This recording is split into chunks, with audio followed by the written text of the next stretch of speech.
that's a deal, right? Ride with me if you ride with me, you can slide with me if you feel like 550 on the 5 sticky, come get high with me, that's a deal, right? That's a deal, right? That's a bet, right? That's a bet, right? That's a deal, right? That's a deal, right? That's a bet, right? That's a deal, right? That's a deal, right? That's a bet, right? That's a deal, right? That's a deal, right? Ay, coming down like precipitation. I ain't never met a limitation. Hate plotting my elimination. Gotta go to Google for the information. I'm a superstar, so I gotta shine. Top dollar be the bottom line.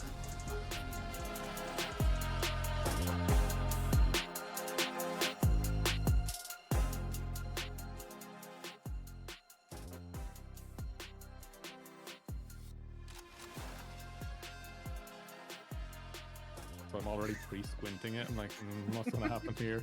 Look, unlike you, I like to be nice to my casters. Yeah, well, I don't. Being nice to people is hard. Being mean is easy. But we have a very important game, as someone else told me, because I've been sleeping for most of the day. But you've told me this is a very important game because I believe Seal could be out of contention if they lose. Is that correct? Yes, if Seal do lose this matchup up against the Golden Gladiators, they will be out of playoff contention. So Golden Gladiators are playing for upset. But even if they win, they are in a potential, I believe it's possibly a 3-way tie to get that last seed in the playoffs, which could be a massive, massive playoff implications for whoever's watching this series. So anyone who's like interested in this series and anyone who's like, who's our playoff opponent's going to be, who's in that last slot. This is one of those teams. This is one of the matchups to watch. Yeah, it is, and we'll hopefully be getting updates throughout it and the rest of the games that are happening because they're all going to be happening at the same time. We'll try to keep an eye on those and keep you updated as we go. But for now, is there anything we're expecting? Because we've seen some of the new tournament from Riot, of course. First we've strike. Seen some. First stand, not first strike. First stand. But yeah, it's worse. Yeah, it's somehow first worse. strike would make sense. You're right. But you have to remember, we're here at Titan and we have a better UI. We do. That one was absolutely. I'm not going to say the actual words I want to say, but it was not good. It was not good. But thanks to the lovely people over at Friend or Foe Esports. Exactly. But we've seen Yumi be picked there.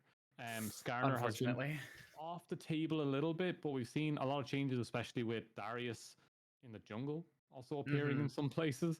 So the meta's shifted. We've gone away from the Skarner, thank God.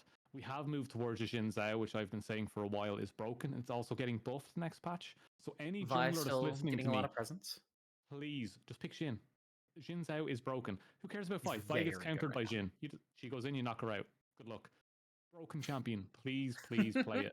But with a lot of changes coming in, especially with the ADCs, we're going to start seeing a lot less of the hyper carry styles because I believe Jinx and the like are getting nerfed and more utilities coming in. So expect more Varus and Ashe over the next while.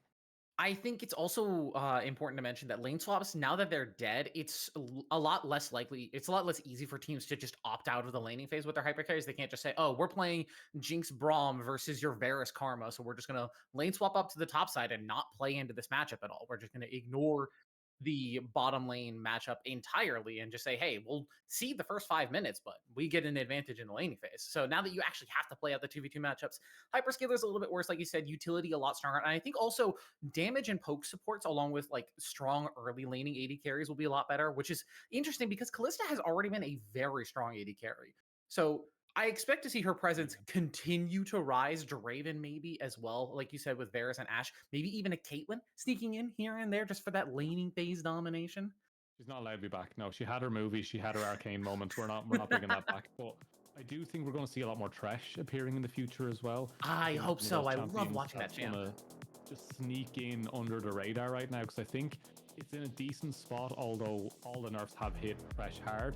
When we start to see the swap up away from the Enchanter heavy support style, Thresh just slots in as I can blind pick safely on Thresh and it'll always be okay. But going to bans, we're seeing Zoe taken away. That's a comfort pick. Cho'Gath mid has been a monster as of late. Cho'Gath with Halo Blades recently. I've been seeing nothing but, oh my god, Halo Blades Cho'Gath is absolutely busted. What is up with this pick? It's the thing we spoke about all that while ago when I explained this to you. Power creep is a real thing when nothing gets touched for a while and you get executes. So Garen, Cho'Gath, champions like that are outdated and old come back in very, very quickly when everything else gets nerfed heavily, because they have a button, you press it, something dies. Artis, for example, in his meta and era, you just came in, pressed the button, and something died. But we're also seeing a lot of Maokai coming in on the support pool, and something I don't want to see a lot of right now because I think it needs a little bit of time. But there's a Darius. Okay, you were calling it out early, the Darius as potentially a jungle pick. It is still flexible up there towards the top side. We could see Wargoomba hang on to that one, but for Golden Gladiators, they're just going to respond with the set. We've got a beefy Brawlers aim at the top side if that set does go all the way up there. Yeah, I think I kind of want to see maybe it's Leah come out here, maybe from the side of GG's. A strange feeling they need that utility. If you're going to go with set, you need something that can like layer pebbles. Put them down, you'll keep everything safe because everything is so melee focused right now. You need space, and Leah is my favorite jungler or mid laner for that. Continuing the melee focus, it's going to be the Volley Bear for production, which means I'm probably right. We'll have to see if the Talia's come out. And now with the LeBlanc as well, Talia just feels like a shoe-in to this draft. I mean, Darius, Volibear, LeBlanc, all champions that are either short range or dash reliant. So I wouldn't be shocked if we just saw the rocks locked in here. Yeah, there we go. It's a perfect pick. So on the other side of things, we're going to need to see a lot more utility from the side of Seal, I believe. They have this kind of... They have a lot of trading and a lot of potential to like go all in, but the setup isn't quite there. Volibear isn't the greatest of engages. He kind of needs a secondary. So with Ashe still being available, then banning the Varus, this could be an Ashe coming in for Seal. Yeah, it feels like Seal really wants the Ashe. I wouldn't be shocked if GG's just banned it away and said, hey, you can't have it. They're going to take away the Lulu instead, really focusing down that support pool. These are two of the supports that are really good at enabling a lot of the hyper carries mid to late game, strong characters. And need damage. Jinx could be a possible pick even with the focus away from hyper carries. It's still fairly good. Without Lulu and without Braum, it's a lot more difficult, I think, to pilot. You'd have to have something like a Thresh or like a Tahm Kench even just to keep her safe. Yeah, well, Thresh would probably be the best option here. Tahm Kench has been so low on the support pool now that I just don't want to see it anymore.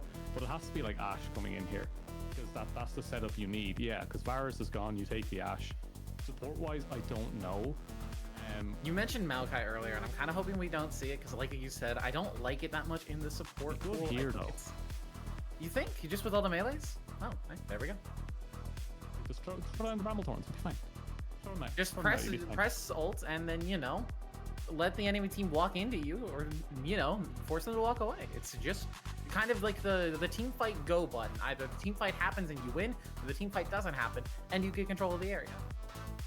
Yeah, so far I'm liking both styles. Although the top and jungle are a little bit like, oh my god, what season are we in right now? Well, the rest of everything else makes sense around those picks because Trundle and Set, they need space. And Talia buys a lot of space for you. Also, Lantern for repositioning, etc., etc. And good flanking angles, especially into like Darius and Volibear. There is that like, oh my god, these want to run at me, and then the Ashe Shower to follow through. You do need that much more space to stay alive. Maokai will aid in that. And then LeBlanc, it's a nice blind pick if you ban away the likes of Talia. If you don't ban away a Talia, LeBlanc loses a lot of that, oh my god, she's going to one-shot me ability because all of it is in that W, it is all in that jump. The distortion? Yeah, the distortion. Gra is just going to feel a lot safer against Pyrosis because their kill threat on the LeBlanc when you have that Unraveled Earth is just so much weaker. You just, hey, if you're going to try and jump in on me, I'm going to put up rocks. And suddenly you not only get stunned, but you're also going to eat a ton of damage because I'm going to combo you afterwards. And your dash doesn't even manage to find me because I'm already walking away from you. It's just the worst thing is Gra in Irish is love. You know what? Maybe Talia is just sending a lot of love to the people of the earth. It just feels like a weird, like, you can't really fear love, you know what I mean? Like, you can't be scared of it. Well, I would think there are many people in past relationships that I've had that would tell you the opposite. I think that's a you problem. I think that's all on you. I'm perfect. I don't know why you would even say such a thing. I am perfect. It's obviously everybody else's problem. It feels like you've quoted me on that one. It does sound like something you would say. 100%. Anything vain? Yeah, that's me. But no, like honestly, I do like both of these comps. I am leaning a little more towards the Jinx comp because I just think that out of the champions selected there, two of those are my favorite at the moment, which is Jinx and Talia. I think both of them work really well together. But on the other side, they have the Darius, which is like has the X factor of, oh my god, it's a raid boss at certain levels, and then you just Yeah. kind of fall apart as that thing starts to ramp up. And is there enough scaling and space bought with the Jinx and the set to keep Darius away in a robotic game? Yes. One good flank, not as much. Yeah. I do think for Seal, they have a lot more difficult to execute on comp, just in terms of the early game, because Volibear wants to play around pretty much all three of these lanes. You'd love to play with an Ashe Maokai lane. It's such an easy gank with all their CC setup. You want to get Darius ahead, especially in this 1v1 matchup with Set. If Set falls behind, absolutely useless champion. He does nothing. And for LeBlanc, you want to get her out of this Talia matchup. If you can set Talia behind and give LeBlanc that lane domination, just that ability to pressure her without pressing W, you're in a much better spot. So I'm interested to see where Sulpan is actually going to put all of that pressure in the lanes and what they're actually going to end up doing with their pathing. Because are you going to play towards your anti-hyper carry in the bottom lane, shut down the Jinx? Are you going to play around your isolated solo lanes, get your Darius, your LeBlanc ahead? Or are you going to play a little bit more selfishly because you're Volibear? You can play early game. You play aggressive. That sort of thing. Oh, they last second swapped. Which makes it worse, I think, because Darius's gank pathing is a lot more difficult, I would say, than Volibear's Darius' is. gank passing does not exist. Yeah, he's gonna farm. Okay, so ignore everything I said earlier, there. right? I'll give you information. I played a game earlier where, because I know where Darius is going to start, he's always going to, if he's on blue side, he's going to start on his blue because he wants to rush towards that bot side. Very good. His prio down there, right? So I stole his Raptors, his red, and by the time I finished Krugs, he was on me after full clearing his own top side. Wow. Speed is the name of the game with Darius, so it doesn't matter where he starts, he's clearing it.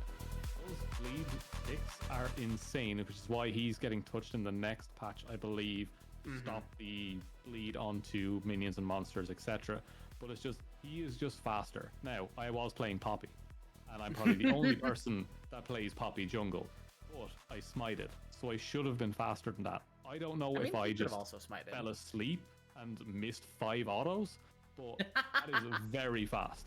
And I am very, very interested to see if Darius is going to go for a, I call it the anti-buff clear, where you go Raptors, Krugs, or in the reverse you go Wolves, Gromp, and just skip your buff till third on each side, just to set back the timer so you can play more aggressively, because they'll be respawning later. So I'll be interested to see, but for the moment, it looks like Darius is going to walk to try get the 115 ward to try and spot out the exact timing, and he's going to find 5 people. Oh, if they stayed a little bit longer, they could have gone for it. The hook is going to go wide onto Sulpan as well. The lightning comes down and eats a chunk of damage out of everybody, but no deaths, no wards exchanged. Shiryu is going to put that ward down, so it's a little bit of information in the river there, but it's not going to find too much else. But that could have been a disaster of a level 1 for Seal. For Goomba? I think it's Ink Shadow. I think it's a Chroma on Ink Shadow at the very least. I didn't even recognize the champion. It was colored that badly. If that was ganking me and it was running through, I was like, I don't know what that is. It's killing me though. Yeah, that's probably Ink Shadow. It's one of the Chromas, because fair play to Riot, the Chromas, a lot of the times the color schemes are really good, but otherwise they're just like, sometimes they are so butt ugly. High Noon Yon Chromas. Most disgusting things I've ever seen. Yeah, the base game is just so good though. Color. Like, it was wild. Absolutely crazy. But we're going to see the lovely trading in the top. Oh my god, Set started with Hadoken. Yeah, W start for Set, trying to line up the Haymaker, but trying to start level 1 on the Haymaker versus Volibear is so risky because his lane presence in the early game is so strong. As speaking of lane presence, level 2 there in the bottom lane. Potato loses the hook to a minion. That's so rough. As if not, that's probably at least a flash, if not a kill onto Heiko. Yeah, especially this early on. Maokai is a sapling at this stage. A tree can be cut down very, very easily. But you can already see, look where Darius is compared to Trundle. Yeah, damn.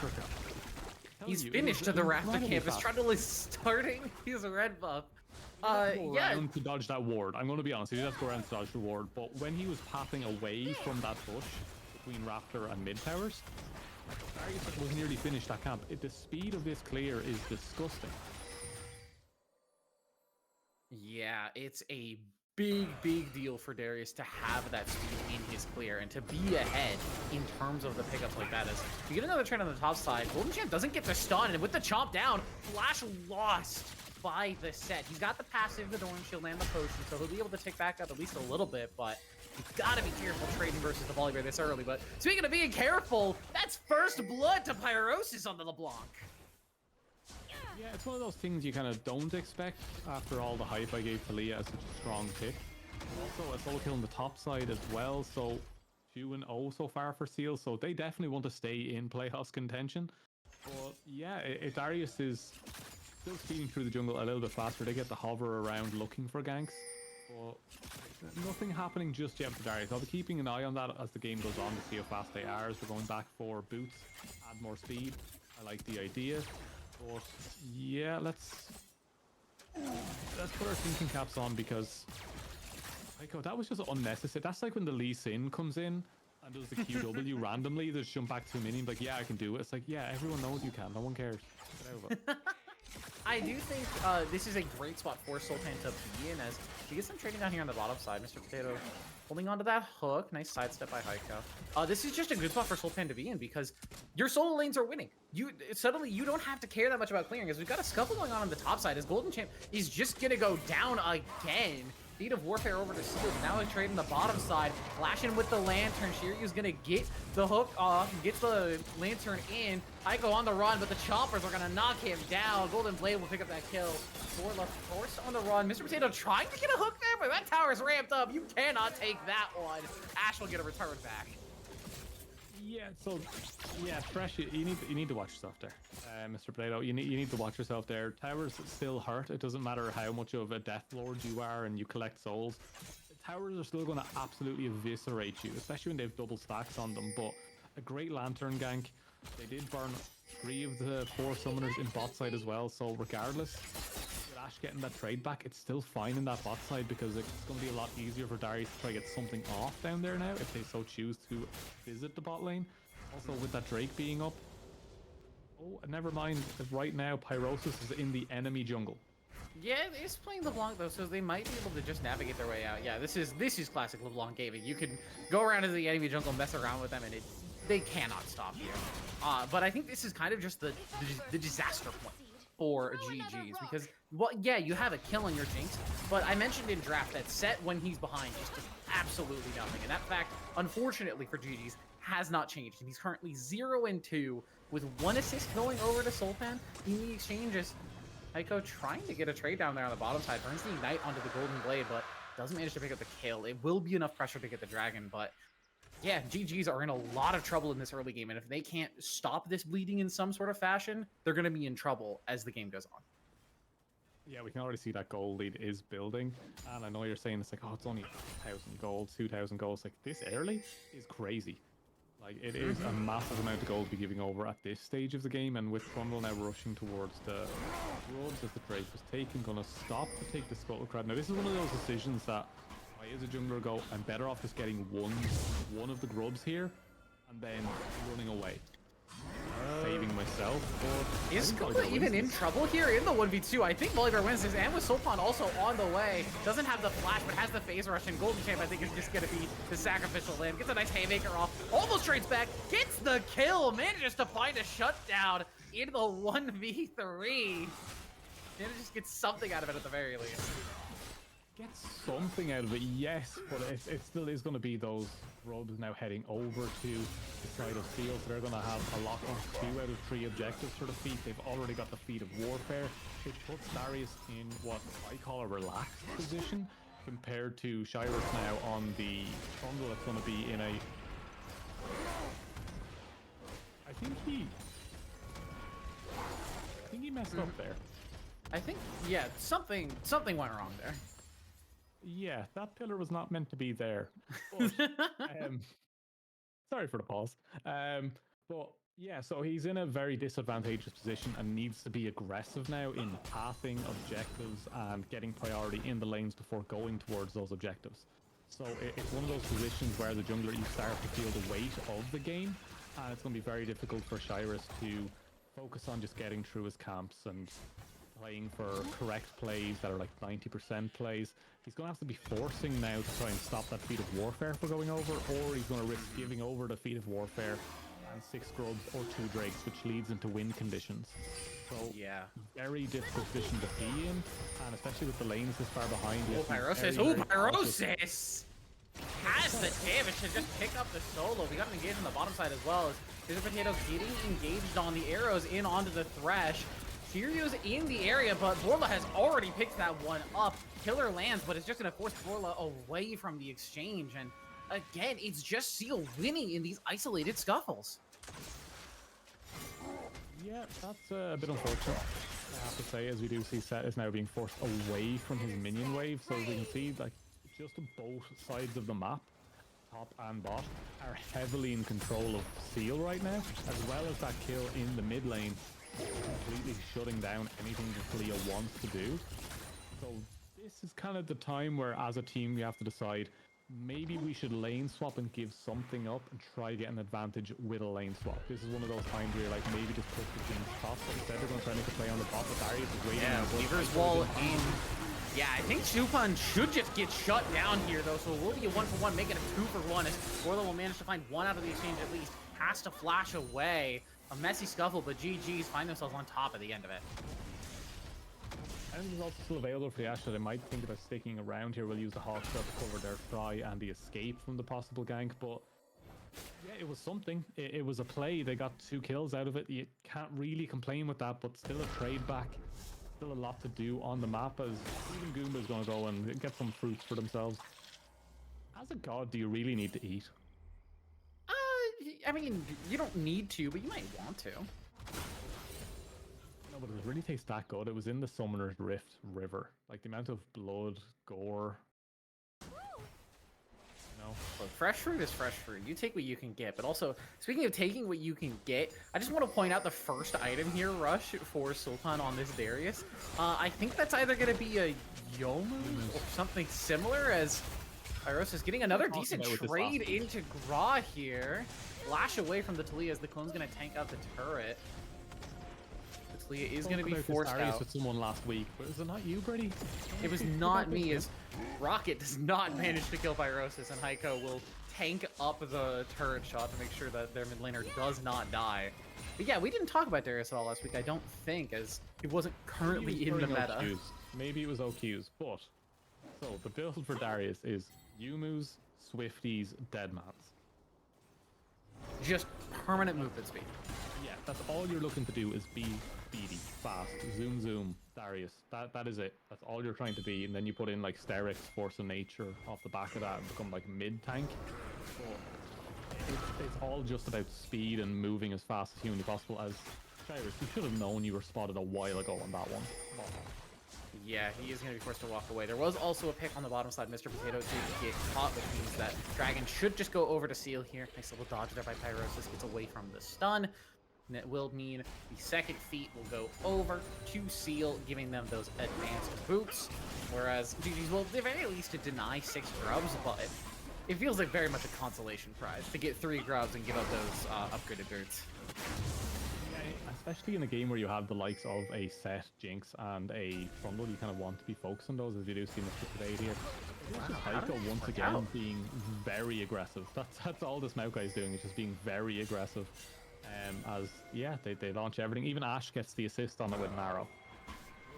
That's again, like you said, incredibly aggressive on the Maokai's. Flash away by Shyrus, but Gargoomba is already there, so I think the Trundle's going to be in a little bit of trouble. Unstoppables away from the Showstopper. Shut down over to the volley bear. Needs a chunk out of that ultimate from the Jinx, but I don't think it even matters. Just a double kill over to the bear. He's got his Roa. He's feeling fierce. Yeah, Gargoomba there just absolutely bossing out, as we do see once again Heiko is just aggressive. He's just walking forward. He's just walking forward. He's pressed right click on the enemy champions and he's not doing anything else. What an absolute chat of a support. Heiko is just listening to March of the Ents on repeat. All it is, just Lord of the Rings, March of the Ents, constantly. Yeah, it's. I guess it's something you can do when you are playing Maokai in a game where you're 12-4 and the scoreline is the way it is, and you know you've always someone that can make it to you. A Yumu's Darius, Volibear is incredibly speedy, LeBlanc can clear walls. It is just a very, very fast. Procomp, you need to update some of the stuff here. God damn. Yeah, I think they might just be underrating the Darius a little bit, and also, to be fair, before this started to get out of control for GG's, we did say that we liked their comp better just because it was easier to execute on. They had better individual pieces, and as long as they weren't dead at Lost in the early game, then Seal would have a tough time closing it out. But it's kind of just been the situation of the game that Seal has been ahead in every lane. They've been playing the map the way they want to, and this is what happens when you have an early game team. It's why it's 45% and not 20%. I think that there is going to be a bit of a shift as this game goes on, especially if Jinx can get some items. I don't want to count out GG's just yet. I still think they have the tools to make it work. It's just pretty kind of moment when you're down like 5k at 14 minutes. Like, it's a very difficult mountain to climb, but that's what mountains are kind of for. They're there to climb, so I'd like to see them do it. But yeah, Talia hasn't completed an item yet. Blanca's 8 stacks Dark Seal with Luden's Companion. We have a Triforce on the Trundle, which is great. Like, it's good damage, but hasn't completed his boost. We're going to see an Arrow Kit. Not fightable, but they're also stealing blue buffs right now. I think Pyrosis may have just not expected them to disengage, as it will just be a walkway. I think Pyrosis may not have just expected them to hit the arrow, so it was just like, it's just a thresh, we'll walk away from it. It's not worth potentially dying under turret and getting Jinx that shutdown gold over. But making the safe play when you're this far ahead is never really going to be bad, as long as you keep taking 50-50 and better plays. More likely than not, you will end up ahead. We do see Heiko once again getting hit here, but does step away from the hook. You gotta step as far away from the thresh as humanly possible. It's not always about trying to dodge where you think the hook is going to be. Just try clear as much space as you can from the thresh, and that will usually work out for you.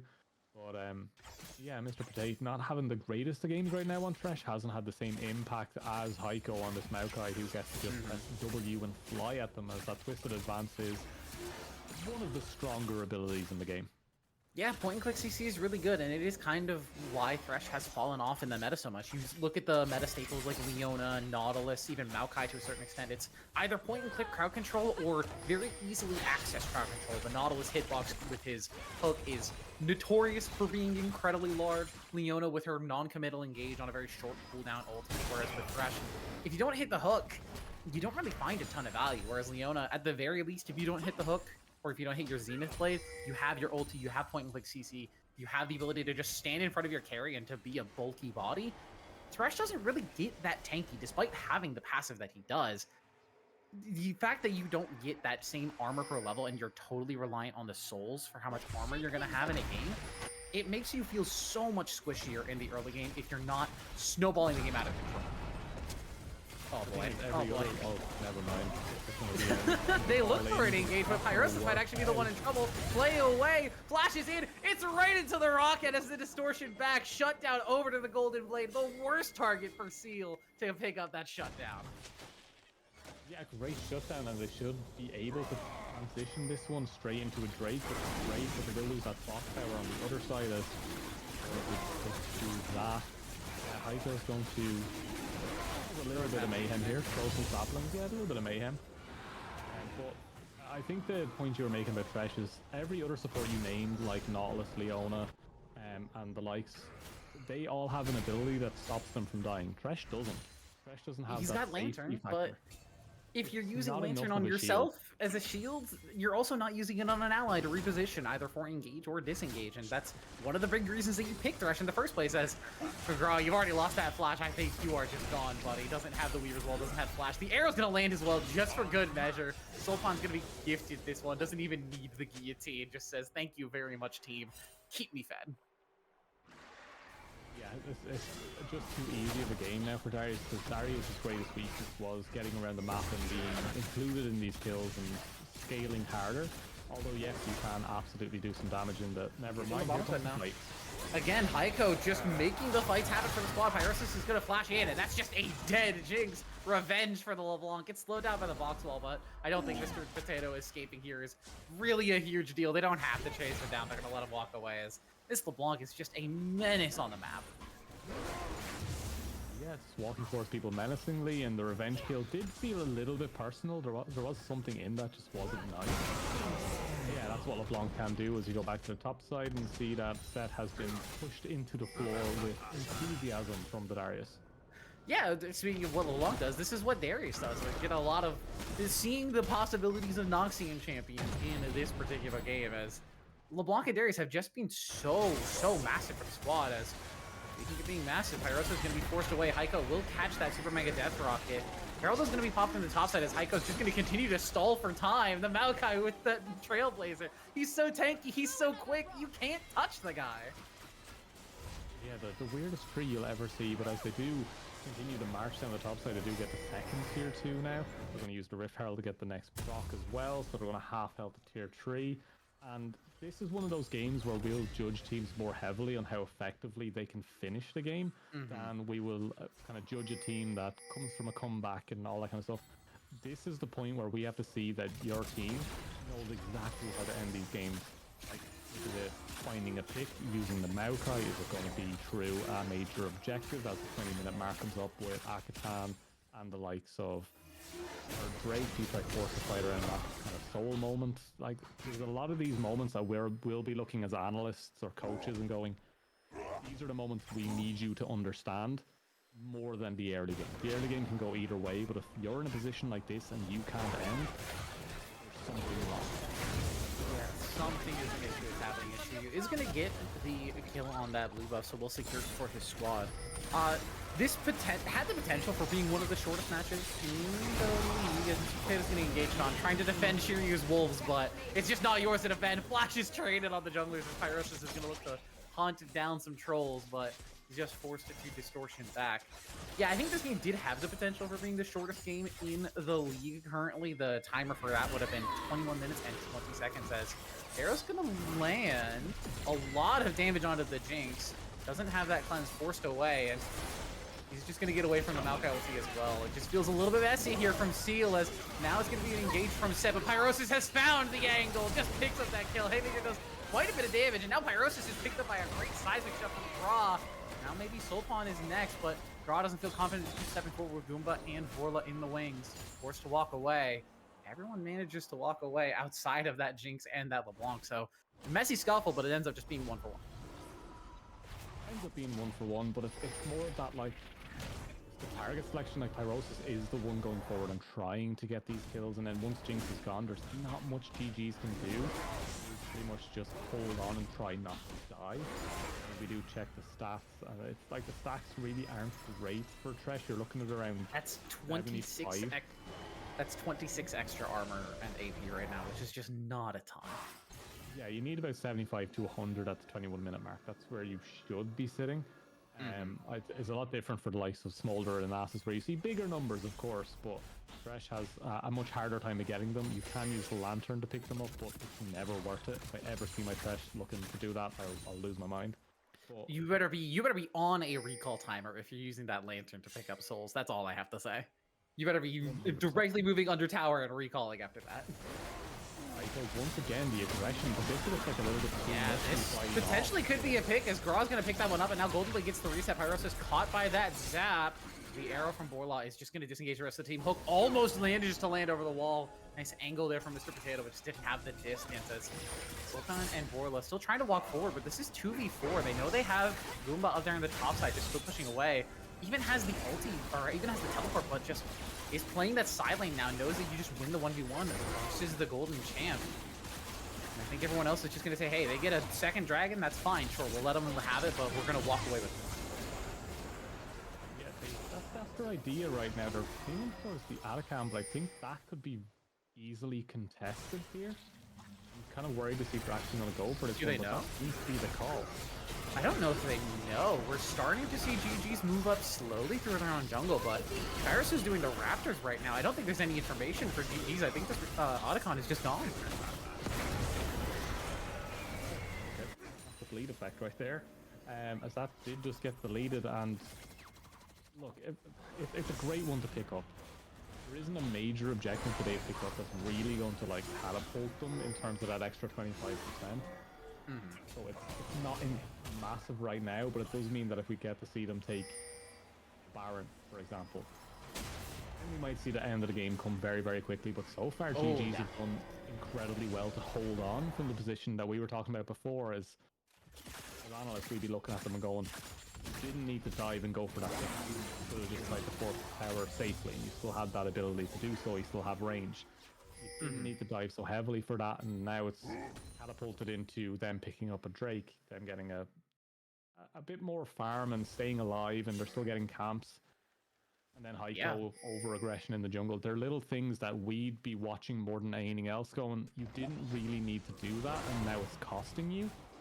Yeah, the longer this game goes, the better it is for GG's, because as soon as your Jinx hits that 3-item point, and mind you, despite Borla having an incredible game and being 3-0 and 4, Goldblade is keeping up in terms of itemization. They're both at 2.5 items, but Jinx also has that Infinity Edge, that super expensive big power spike item, whereas Borla went for a much cheaper, much more utility-based Phantom Dancer. So while Ashe will be providing a lot of consistent DPS and has that utility for the extra movement speed and applying those slows on enemies, if Jinx gets a reset, these crits are going to hurt. And that's the fun thing about playing as Jinx. Once you get one, you just keep going. That's the enjoyable thing, and I am really looking forward to seeing one Jinx absolutely slaughter. Just a pentakill, please. That's the champion right there. I just love seeing it, and I'm very glad to see Jinx back in the meta after there was a very long time where Jinx was just not seen in competitive. Yeah. Funnily enough, over the Ended course of great. the entirety of the Vanquisher season, Jinx has been our most picked champion. I think 41, last time I checked, was the number up top there. Actually pairing up nicely with the second most pick, which is Braum, as Golden Blade is going to eat a lot of damage. The Storm Surge proc blocked by that Lantern Shield, but yeah, this is the power of a Fed LeBlanc. Your AD carry is just never really safe. Yeah, and right now Heiko is just looking for more, but Turn on to Sultan, but they just don't have the damage to break through the Darius, even with the squishier build. Talia just doesn't have the burst, and it means that Seal will just walk up, rock up, take that turret. Yeah, and this is the kind of style we wanted to see from them early. We want to see them very, very slowly pick apart those outer towers, get some poke in, set themselves up nicely for kills. It just seems like they haven't been doing it correctly so far, but this is the best we've seen, and now look at it. Yeah, they're looking for the pressure. They're going to force the flash out of Shiryu, and they're going to pick up Mr. Potato as that consolation prize. The Thresh unfortunately has to die, so the team may survive. I'd love to see Seal just split the map a little bit more, but so far, they're just continuing to play really well. Yeah, it's very slow, and the tempo's definitely decreased from what we saw in the early game with how aggressive Heiko was playing. Heiko's still playing aggressive, but a little bit more tempered as to what we saw before. Very excited to see what they're going to do with Baron, though, because they have a good timing now, where all the waves are pretty much in decent positions. I'd like to see them fan out. I'd love to see a 1-3-1 here. Yeah, just take your time with it. You don't need to rush for anything. Just get a full reset in, everyone buy up, send the Darius off to one side, let him be the split pusher, and keep LeBlanc around that mid with the bot lane. And you should have a much easier time, but for now they seem on different reset timers, as we see Smoke and Ashe are now recalling, while Maokai, Darius, and Boybear have already done, so it seems like the communication after the Baron kind of stopped for a second. Yeah, sometimes in games like this when you feel like you're this far ahead, and granted they're about 9,000 gold ahead at the 26, 27 minute mark. They're feeling good about the spot they're in, but you can never just get lazy in a game like this, because especially with the Talia Jinx, you can get outscaled on as Heiko still looking to play aggressive here. Just walking forward, flashes in. They found their pick on the Jinx, and she is just gone. A flash not even used. Mr. Potato also going to flash away, lands the hook onto the Volibear, but I think it's just going to land to death. Double kill over to Gargoomba. Pyrosis is going to chase around the Golden Champ, but I think the rest of the members of Steel should just be able to lock this game away at this point, as they have the dive, they've got the damage, they're shutting off the turret and shutting out this game the whole time. Yeah, it's clean. That's the engage they were looking for, is set doing their very best impression of Bush Timo. They will flash Okay, forward wait, for turn it. it around. Aw, yeah, LeBlanc does have distortions, and unfortunately you're playing set, but he does have the Haymaker, and Pyrosis walks a little too far forward, but, you know, peanuts in comparison to losing the rest of your base. Yeah, I got the solo kill and you look backwards and your homeland's been destroyed as Jinx was managed to get one reset, looking for a second but won't quite get it. But, this is the joy of Fearless. We're not going to see another Darius, or a Volibear, or a LeBlanc, or an Ashe. So that's 4 key picks, I think, that are very, very strong, that are gone. It just means we're going to peek a Santane and best the next game, right? No Maokai either. And I think Heiko, for as much as they were, you know, in some spots here and there, caught out a little bit and maybe a little bit over aggressive at times. The aggression really was what ended netting them the win, not only through the early game presence and the early game power that Maokai had, but also just in the late game there. Those last couple of fights where Heiko walking up, flashing on the Jinx and saying, hey, you don't get to play the game, and if Jinx doesn't get to play, the rest of your team doesn't either. Yeah, it was broken down quite easily there by Seal to just pick away at the Jinx. Like, everything was set up for them with just the Ashe, the LeBlanc, Heiko playing like a maniac. I'm not gonna sugarcoat it. It was absolutely maniac plays. I saw him walk under a tower looking for a W. There was some crazy stuff going on, but yeah, just those early game advantages, those first couple of fights, handing over key kills, and Volibear was unkillable in that top side. Like, 1v2s, they did manage to turn around one of them for a trade, but Volibear will always have that, like, oh my god, he's going to kill us all moment. I think they need to shut that down quicker. Yeah, we'll see if Summit Esports is going to stick with a very similar style of composition, or if we're going to get a big change up as we're going to jump into the draft for game number 2. We'll jump back into that after this break, so don't go anywhere. We'll be right back.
Welcome back, everybody. We are jumping in here for game number 2 between Summit Esports and the Golden Gladiators. I'm still Birdie, that's still Sater, and not to sugarcoat it, but that was a bit of a slaughter of a game number 1, huh? Yeah. Holding my breath for some better picks on the top side. Look, it was a dominant showing. Seal came to play. GG's died. Is the best way to put it. They kind of took it. They just kind of fell apart. Like it happens. Some games just don't go your way right from the start, and best thing to do is pick yourselves back up, find exactly what went wrong, which was most of it. But find somewhere you can go, right, I know I can win this matchup if I get a better pick. And I believe Seal chose blue side again. So they want the priority picks. They want to be the ones starting their comp off, showing their cards first. Maybe just go for something really heavy aggressive in either mid or top. Don't let them LeBlanc Talia. Don't let them pick Volibear. Just go for something that says, I want to win this. And Shairu, if you're not absolutely sitting in my lane and camping the hell out of me, coming to your house. We'll have a nice cup of tea and talk about this. But I think they need to actually just like figure out, okay, one person, all your chips on one person, all the eggs in one basket, absolutely send it and see what happens, because at this stage there's nothing to lose. Yeah. In my mind, the place to start with that would be the bottom lane, because Heiko was such an important part of the success for Seal in game number 1. Just the aggressiveness that he was able to show on that Maokai. And obviously you won't have the Maokai or something like the Thresh again. And they had already focused so many bans in on that support pool in game number 1. Maybe it's a bit of an overextension to say push further, but Golden Blade had the hyper carrying game number 1, just couldn't get off the ground on that Jinx. We saw a couple moments of, oh, if there's a reset here, this could be a huge moment, but they just couldn't find it. They were just too far behind at that point. If you play around your bot lane a little bit more, you shut down Heiko's ability to play that insane style of, I'm going to walk at you and there's nothing you can do about it. I can see them coming out ahead a lot easier. Yeah, but as much as we do want to talk about it, we do have the more pressing matters that come with Titan. Is that we have to talk about Kiss, Marry, Kill, right? We got to go talk about this stuff. We and do. Once again, It's you have important. upset me with your picks. You have upset me.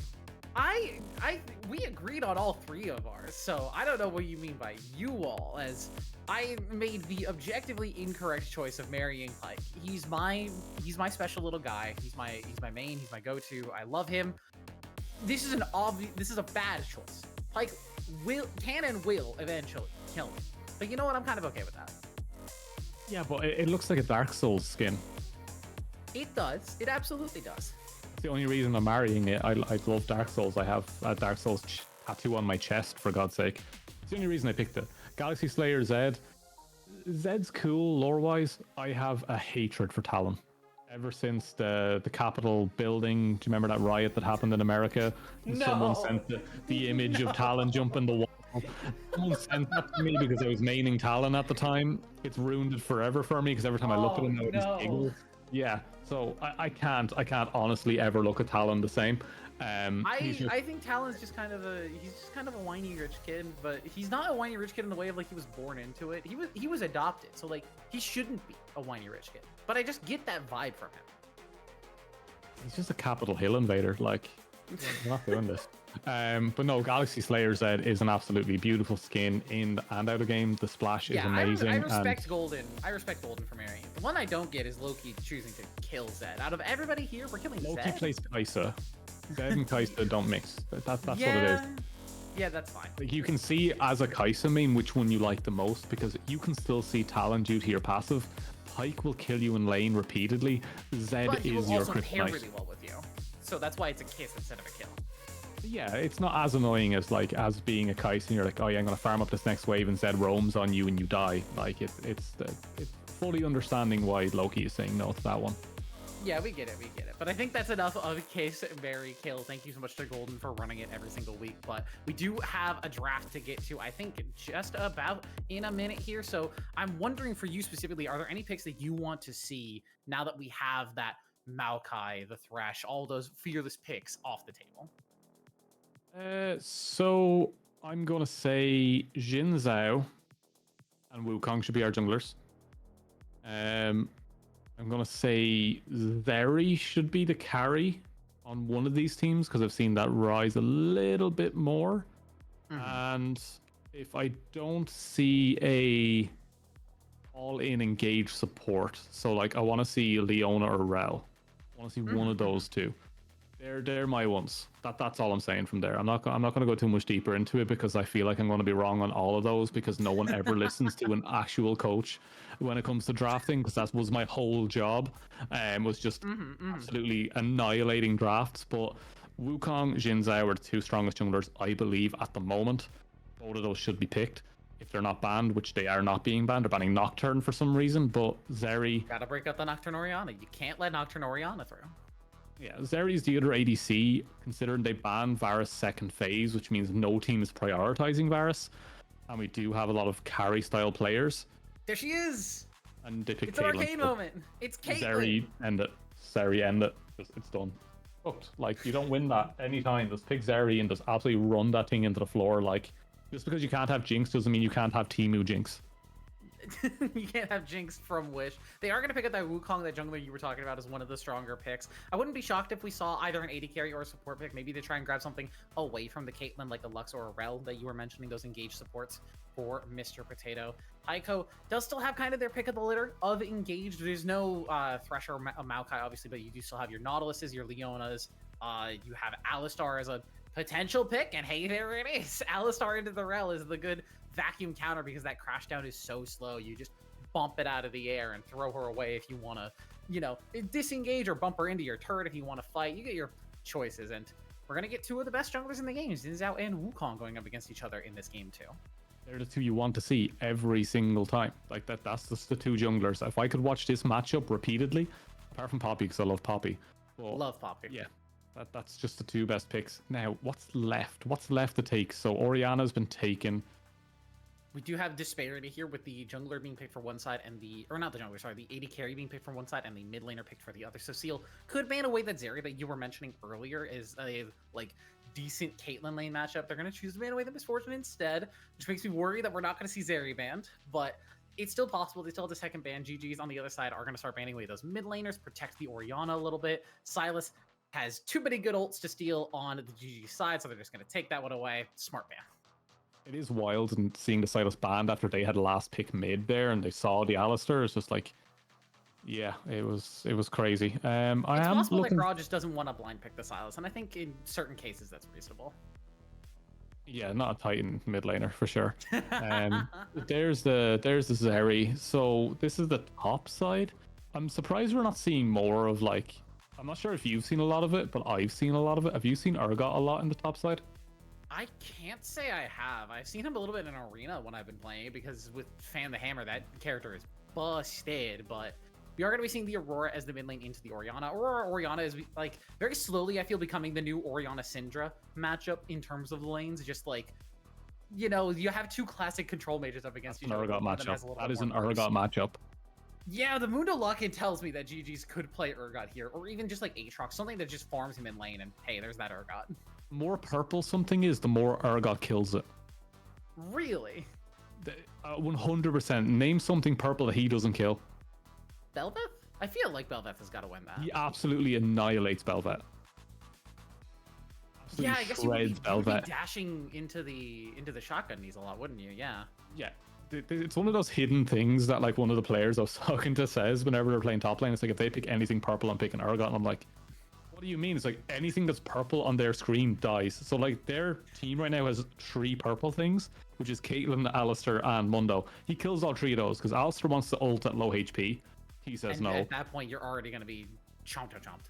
Exactly. Mundo wants to ult at low HP. Absolutely annihilate it. Caitlyn stands still when you fire your ult. It's an easy hit. Ults, when you fire your Q, when you're putting down traps, when you're auto attacking. There's a lot of time when AD carries are standing still. So this is going to be the Titan hint of the day. If it's purple, pick Urgot. The Titan hint of the day. If it tastes purple, it's Lulu, and stay away from that thing. That thing is evil. You do not pick Urgot into that because polymorph will ruin your life. But everything else, it's purple. Lulu's hang on, because Lulu's purple. Because she is fairly purple. She's like purple pink. Oh, he'll still kill it in the 1v1. Let's be honest here. Lulu ain't winning no 1v1s. but Polymorph is still very annoying and is the most broken ability in the game. I'm gonna keep thinking of purple champions. There's got to be one that Urgot doesn't beat. Like, surely Urgot does not have a positive matchup versus something like Malzahar, right? You'd be surprised because you can flip him out of the ult. Yeah, but what if he just you has can his buffer passive the on? E? Yeah, but if you're Urgot, he should never have passive on. You have the satchel charge. Yeah, I guess. I feel like that's a skilled matchup at the very least, because if Malzahar dodges the Q, But it's a passive top doesn't laner get versus a popped. mid laner. This is only one of the only champions on top you have to have skill on. Yeah, fair Everything enough. else is Malphite or Mundo.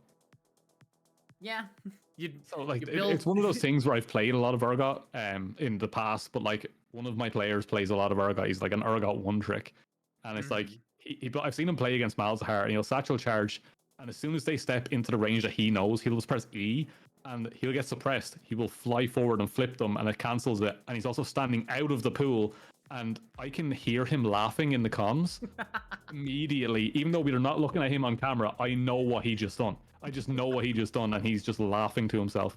He's like the boss, but without the proxy farming. He just always wins somehow, and he drives me crazy because we'll go into draft and he'll be like, I'm playing this, and we're like, no. And he's just like, all right, no, it's fine, I'll take karma top. I'm like, why are you doing this to me? We have a structure here. We have a And, plan. I have a plan, Arthur. Enough talking about the top. Yeah, sorry, Red Dead 2 reference. I've never You're not played Red American Dead. enough to get it. Yeah. have Talking taste. about the rest of this draft here before we get... Hey, Red Dead's a good game. Before we get into the actual game and hit the rift here, is there either of these drafts that you're really favoring? We talked a lot about this top lane matchup, but mid lane is a very standard control mage on burst mage matchup. Bottom lane, you mentioned that you really like the Zeri. Into that, Caitlyn? I think the thing that I like the most is the fact that everything that I see from the side of Seal, GG's has a response. They have something that stops it from being effective. Like Aurora's effect is being in that big circle and bouncing around it. Wukong is very good at being in those circles and being like, no, I'm gonna spin my stick and you're gonna go up to the sky and we're gonna kill you. It's something that makes sense into that one. When it comes to Xin Zhao, you want good like mid spacing. You want to be able to set the back to front and you be in between both sides of it and buy time. But I don't think Caitlyn has enough damage. Heiko is a maniac. He really just does play this crazy every game. He's standing in mid-brush, headbutts Gra, and somehow comes out of that with a positive trade. And outplays Mr. Potato on the back half of it. Who is this man? Who is this man? Heiko is listening to Russian bass at 200%. His Discord is on 1. He just hears screams sometimes as his teammates tell him to stop. But he just keeps Russian bassing forward, and it is wonderful. But going back to each of the comps, there's a lot more available to GGs in terms of setting stuff up. Okay, yeah, that's fair. I want that as a screenshot for later. Someone grab that for me. It's great. I hate Lou. But yeah, I think GGs have better answers to everything that Seal have put forward. But once again, it comes down to those individual matchups in the lanes. If we see the likes of Amundo get an advantage into the Urgot, if we see Xin Zhao find better pathing and make their way into areas before Shyrus, we could see this blow up. But I think a lot of this will come down to how crazy Heiko is going to be, because the crazier Heiko is, Seal somehow seems to win it. And that was a lot of S's in that sentence. Seal somehow seems to sense... There's some S word for winning that I'm just not thinking of right now. Seal is like a shark in the water, sensing any sort of... Yeah, I'm gonna stop before I actually... Sensing any sort of sanguine. Good vocab word of the day, as it's a similar blood term. We were watching that mid lane matchup for a little bit there, and we just saw how much pressure that Pyrosis was able to put down, and they just kept bullying the heck out of that poor Orianna. This is the weak point of Orianna. That early game is straight on the bottom side, heavy engage from both supports, but it's not going to end up being too much. Never mind, the Ignite goes down. GGs want to keep Heiko low and keep putting the pressure on his Alistar. Yeah, I'm kind of like upset that like we didn't see Urgot and Arcane. Just want to put that out there because I think that would have been a really good little touch in the thing. But yeah, especially as one of the big Zon guys, you know. In my mind, Urgot came to Zon after Arcane was over. Oh yeah, I He's one feel of like the he's he's like one of the the Ken parents down offcut there of now. Sion. You know, like when Sion is born, Urgot's born, and they become like arch nemesis, I suppose. But GG's this time winning draft once again, according to ProComps. Big shout out to ProComps for being so sound and giving us these amazing scores, because genuinely I like trying to break down why they think the scores go these ways, because solo Q stats. But Heiko is in the mid lane, but there is a monkey nearby. Yeah. Shirius is here, so Oriana's feeling safe enough to just walk out. No summoners needing to be burned. We got a flash on the bottom side. Yeah, that's just Golden Blade taking advantage of the roam and finding first blood onto Borla. Sulpan is here, but engaging 1v2 like this is risky. Potato, though, doesn't have that crash down, so that's just an easy target for the Xin Zhao. When it becomes lightning and a dash through means that that's a kill for the Xin. Flash in, though, from Heiko. They're trying to go a little crazy. Golden Blade doesn't have any of those flashes either. That's a turnaround. That's the madness we want to see from Heiko. Yeah, more insanity in the bot side, but we did see that first kill go over to Golden Blade in that bot side, so slight advantage there. But Caitlyn is up CS, has that pickaxe while we see a Cole coming out as the purple thing died in the top side. Hey, look at that. You were right. If it's purple, it dies. Yeah, this is First, just a we're gonna lovely get a replay little on play. this bottom side, though, as, yeah, Borla got caught by the crash down and just ends up dying from it. It is one of those strange things that, like, you think of the Sheriff of Piltover being good against things that are running away fast with a big sniper, but she just absolutely gets wrecked by anything with speed. But see the rest of this happen now as Heiko just goes, "Hey, Sulpan, do you want to take this fight anyway?" And he's like, "No." I was like, "All right, I'm going." And yeah, it happens. We like to call that the crazy thing carry is, effect. Sulpan was on a ward there. They fully knew where that Xin was. Yeah, a little bit egregious from the Zeri to stay there when you had gotten the kill, just recall. The wave is coming to you anyway. But yeah, the kill on the top side as well. So Urgot also has a cull. I'm going to guess Oriana's going to go tier, and just for the sake of it, I think Wukong and Rel should do the exact same so they all have those stacking items. But yeah, Here's just... a replay of what happened on the top side. It's just flipping to kill. That's how Urgot plays. If Muda doesn't have that passive, get that action. Speaking of getting action, Sulpan looking for an engage. A nice two-man heads up, pulverized from Heiko. Doesn't have that level 6 yet. No level 6 are available, but Pyrosis now has it. He's going to drop that one in. GGs are going to pick up the feat of Warfare, though, first. But Sulpan will go on a killing spree, and the rest of the members of GGs are going to come crashing down. A double kill to Borla on the Caitlyn. Yeah, that's going to give such a massive difference over to that bot side. Caitlyn is one of those champions that you don't want to give early kills over. I know everyone thinks like Jinx and all these hyper carries. No, there's something about a Caitlyn that gets kills early that suddenly starts one-shotting across the map. I think everyone's seen the clips online. I believe, what's that Caitlyn one trick's name? Yeah, I've seen some of his clips, even up to like the most recent patches, where he's still just one-shotting things. Caitlyn is still a busted champion, and we can see it's lethal tempo with Collector. Okay, there's a mistake there somewhere. I think it's all right. I do think you would prefer to have something like Fleet Footwork on Caitlyn, just for that pressure and sustain. Or, you know, yeah, first strike, you could even go press the attack and you want to have a little bit more damage. As Shockwave in the mid lane, Pyrosis in a little bit of trouble here. Gra trying to trade back, but now with Heiko in the wings, Gra suddenly has to be on the run.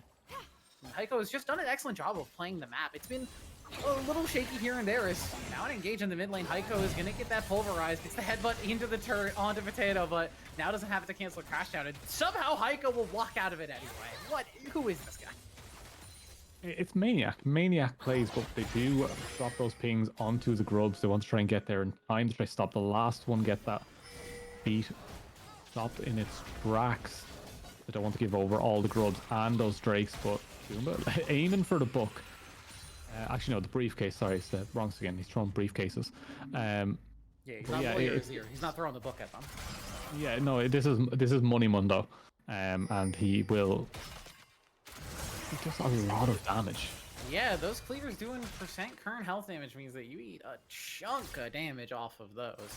I do want to say, I think our overlay is lying a little bit. I'm fairly certain that we saw GG's pick up the feat of the kill feat. So I think they're up 1-0 currently, or 1-1 at the very least in terms of the objectives. Maybe still coming out ahead in gold. They're similarly to last game, about 2,000 ahead pre 10 minutes, and Again, it's scaling versus the consistency of early game presence. The Zin, the Aurora, and the Caitlyn just apply so much pressure pre 20 minutes. They're just allowed to play whatever kind of game they want to. Yeah, but the issue with that is most of the kills are sitting on that Jin Zhao, and Wukong is one of those champions that gets stats for free, which is it's one of those things that, like, we talk about, like Trundle, for example, is one of the only champions in the game that can steal gold efficiency. Wukong creates gold efficiency through being in combat. He gets those stone skin setups. As you see Aurora burn that ult to get out of the pit, which was just spotted there out of the corner of my eye. But he will constantly get more efficiency the longer he is in a fight, more than someone that has the likes of a Conqueror, because that's a rune. He gets a true passive. He gets stone skin. He will just keep scaling. So, also don't forget to check out the other stream as well. TNGD, I believe, are 1-up versus VSGG, and I believe TNGD are actually just playing for getting top spot in their group, if I'm remembering right.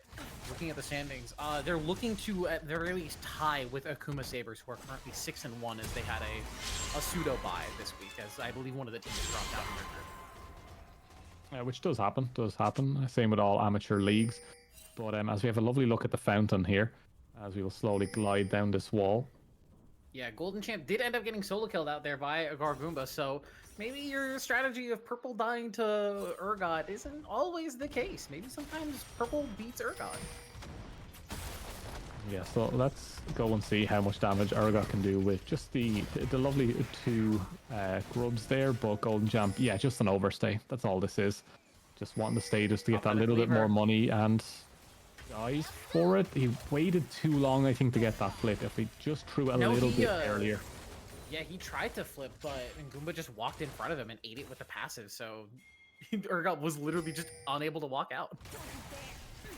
The enjoyable things about Amundo is that anti-CC. Do you remember when they changed that and the entire, like, the Riot and League community was just like, no, stop this, please. He already walks at me so forcefully. But yeah, we did see kills traded back and forth in the mid lane. Pyrosis caught out, and then Grog caught out afterwards. We are seeing that Heartsteel first item completed for Goomba. It's a little more difficult to stack against someone like an Urgot, just because he's ranged, your melee, actually getting into range to get that auto off without getting flipped, getting Conquer stacked up, getting ultied is a little difficult. Pseudo ranged, like, he's not. It's like a Vayne, he's not you know. Long not range, really, but he's not melee. Yeah, it's not quite an Annie, you know what I mean? Which still baffles me to this day, that range.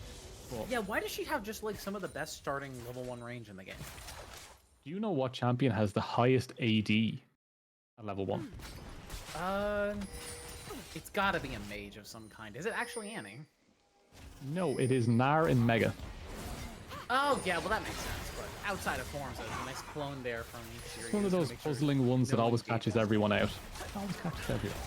But yeah, I believe that for Mega Gnar is they're going to engage with the Cyclone. That's Heiko gone. No level 6 on that Alistar means that he's so squishy. So one is going to use that ulti and cancel out a lot of the Shockwave. Kato gets that Magnustorm in afterwards, but there's no real follow-up as Pyrosis is the one caught out. And Seal are starting to come apart at the seams. More kills, more gold to the carries of GG's. Don't you just love Zeri as a champion? Isn't that just designed so well? Just to zap everyone repeatedly and give absolutely no cares to the world. But this is why I said it should have been picked up. It's just along the same lines as Jinx, just Temu version, but it can still do a lot. There is Zeri moments that absolutely baffle the mind of nearly every single caster. They will pick up a Drake off of that as well, so it's a Drake apiece. Grubs have been split, but they are up on the map. We should see both teams vie into this one, but Jin Zhao being so far ahead, maybe give this one over, let them have the 5 and just try and hold out. It's also only second objective feat, so you can still play for that next dragon that spawns, or even the like Rift Herald that's coming up in not too long from now. So you have opportunities to play around whatever Seal is going to do, but GGs are not in a bad spot anymore. They evened out that gold lead that about 5 minutes ago was 2,000 in the hole, and they're starting to get item completion. Zeri has that Yuntal, Oriana's got the Ludens, and both of these carries are going to start doing a lot more damage in these fights. Yeah, we'll have to see what the plan is here, because are they going to try and steal this one? Yes, they are. Ishai will go in. Does One, it miss spike him with him? through, but Sulpan is gonna get it. Has that crescent guard as well. Bops Shiryu into his team. Shockwave finds two, but one of them is immune and one of them is a Mundo, so not a ton of value. Heiko wants to chase down the Orianna, but with the Ludens and the movement speed, should just be able to walk her way out of there. A noble contest, I will say, from GG's, but the feet and the full stack of the grubs will still go. Seal will pick that one up, but we started to see that top lane matchup start to turn on its head now, as we're still waiting for that Black Cleaver to be completed here for the Golden Champ. Urgot really needs that item to become a champion. Urgot is still suffering from the classic case of, I never had a mythic, items don't make sense on me, I'm not really a champion, and I constantly get those. He's gated by levels. Once you get level 9, you feel a lot stronger. But speaking of levels, Borla up 2 levels, about a level and a half, I want to say, over Golden and Blade on this Zarya. They're going to continue to trade on the bottom side. Borla just looking for the 1v2, but Zarya has the lightning, so Mr. Potato will find that last hit, the last hit with Magnet Storm. And Pyrosis tries to get in with that Between Worlds, but Golden Blade manages to flash out of it, so no kill going over to that teleport from the mid laner. And again, just kind of a rough spot for Seal to be in. Again, they had such a dominating early game, but it's kind of falling apart for them. Yeah, GG's are really playing well here, as we do see the escape coming through from Wukong, but there's always Heiko somewhere creeping, just in a bush, just a rat play. Crazy cow. Well, is the cow crazier than the tree? I mean, he's got mad cow disease, so you have to imagine. Such an old joke. Mad cow disease. How old is mad cow disease? Like, I remember hearing about that when I was in primary school, and I'm in my 30s. Yeah, I also remember hearing about that when I was I'm not in my 30s. I'm 30. What am I saying? I'm not old. 30. 30.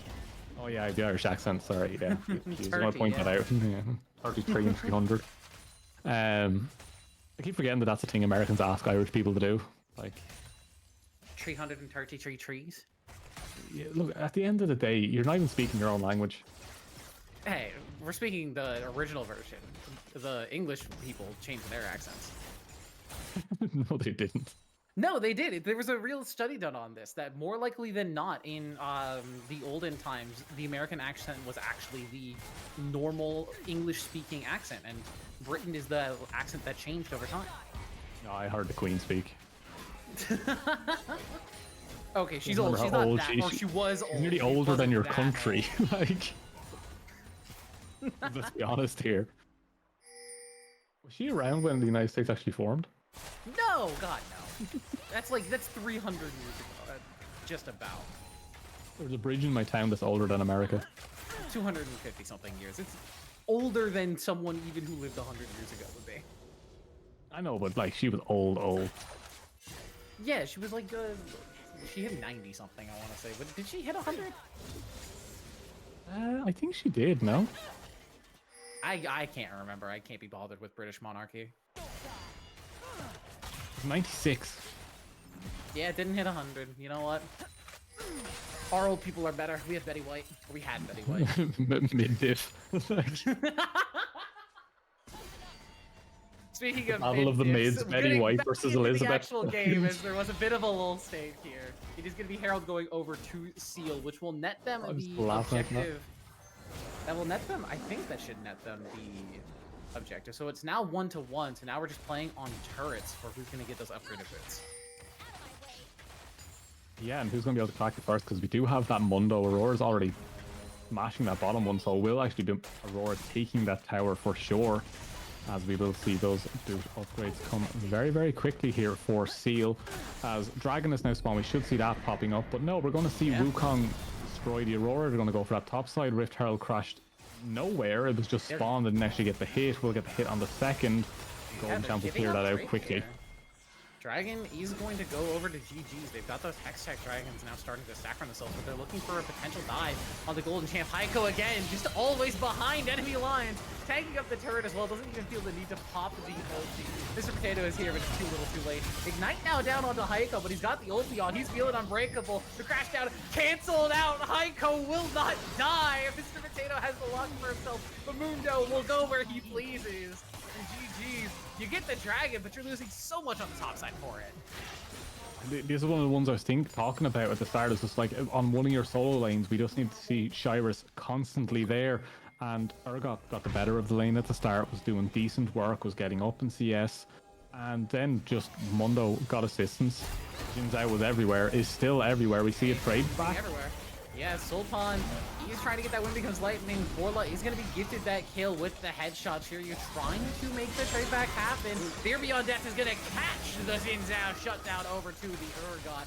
Borla has that lethal tempo stack, so it's putting out plenty of damage on this Caitlyn, but Urgot is feeling pretty beefy, and these Black Cleaver stacks are starting to hurt. Goomba going to be forced to use that ulti, but Pyrosis with the damage gets that first combo off and says goodbye, Urgot. See what the plan is from here. Is Pyrosis going to... Worlds. Yeah, they're going to force a flash out of Ra. I think a little bit aggressive from the mid laner or Seal here, but you're this far ahead. You're allowed to be aggressive. You are allowed to be aggressive, but I am genuinely worried that it's... See, I've just got this weird kind of like mechanical gap going in this game. I think they just know how to play those fights just a little bit better. And I think a lot of it does come down to the fact that Heiko is crazy. Like, absolutely demented. Like, I feel like they found Heiko in like a mental asylum banging their head off a wall in a padded room. Like, just absolutely mental. I mean, it's a great place to go scouting for potential supports or top laners. But yeah, the more insane your support is, the better it will be for your team. I mean, look at Hillisang. Yeah, maybe Hillisang 3 years ago. And I'm a Fnatic supporter. I love Hilly, like, but lately it's just hilarious. Isn't he getting replaced for Nisqy next season? Yeah, that's so funny to me.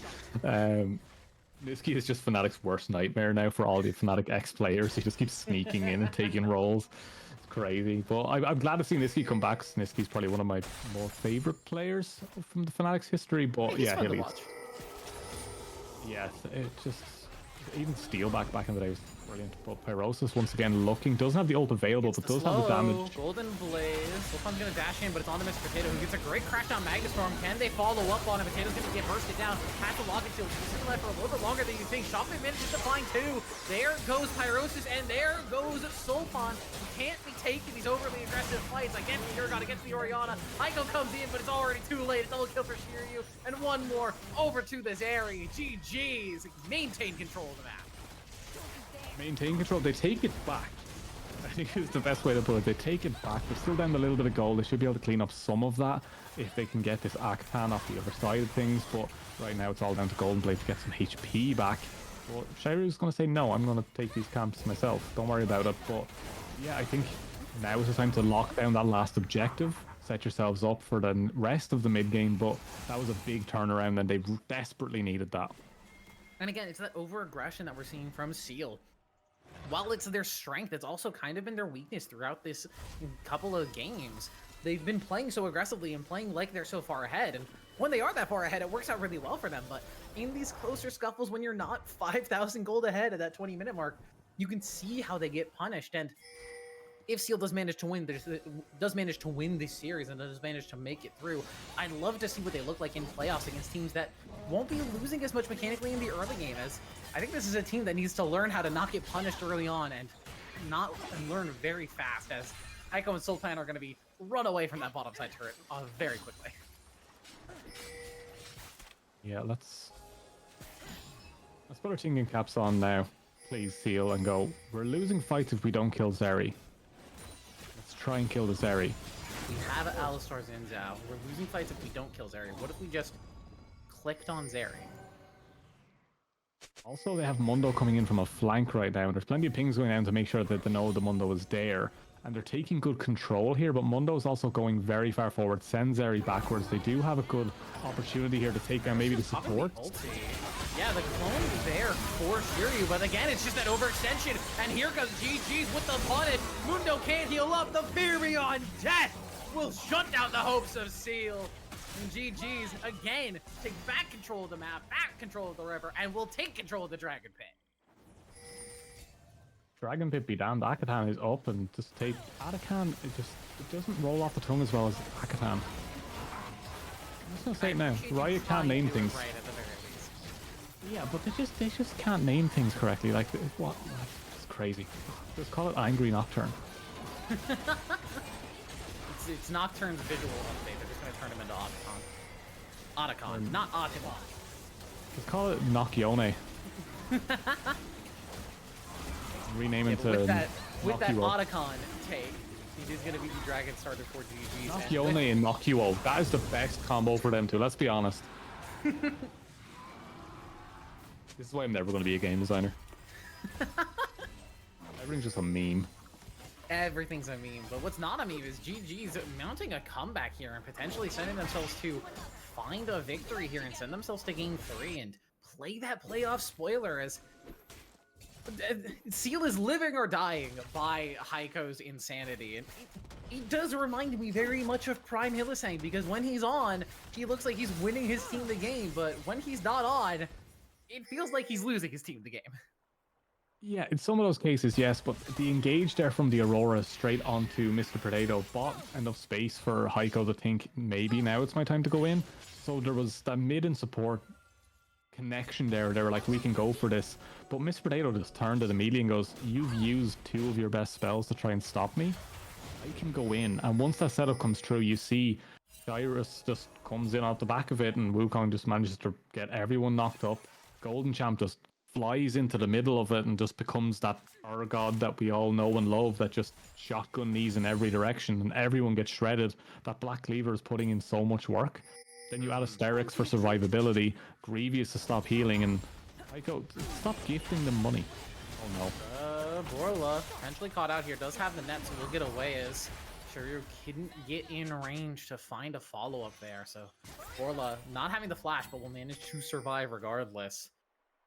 And it's starting to get a little sweaty here, I think, for Seal. I think they were feeling confident about their state in the game earlier, but now as things have started to slow down, as GG's have found a couple of good fights, they're thinking, what's our real winning angle here? How do we actually end this game? The split pushing from the Mundo has still been incredible. So there is still that opportunity that enough time is bought for Seal on the side. Mundo can crack your base. Mundo will just go to take that. So that is, Sultan, you're not in the bush, buddy. He wasn't in the bush. You can always check behind you. If you can't see into the brush or if you can't see past it, you're outside the brush. Just remember, if you think they can see you, they can. If you just feel like it's not if you stand still for long enough. You're not a Teemo. We're not playing you're like not Drax from Guardians of the Galaxy. You can't just stand still and be invisible. I do not know what you are referencing. It's a Marvel movie. Don't worry about it. I know I should probably watch them at some stage, but I feel like the hype is gone. If you're gonna watch any of them, it should be the Guardians of the Galaxy trilogy. Just those 3 movies in order. Very, very good. I know, but like everyone's like, oh, you have to watch it in this order, but Iron Man 1, and then you have to watch Captain America 4, and then yeah. Like the whole of the MCU is a big watch order deal. But if you're like not into the superhero movies that much, or you just didn't get into the MCU when the hype was on, just watch all 3 of the Guardians of the Galaxy movies. James Gunn. I watch Bleach. I know what stuff to skip. You know what I mean? Like I know what to skip, but it all seems skippable. The only one I actually like is Spider-Man. Yeah, this is the new Spider-Man movies with Tom Holland. They're also very good. You should watch those.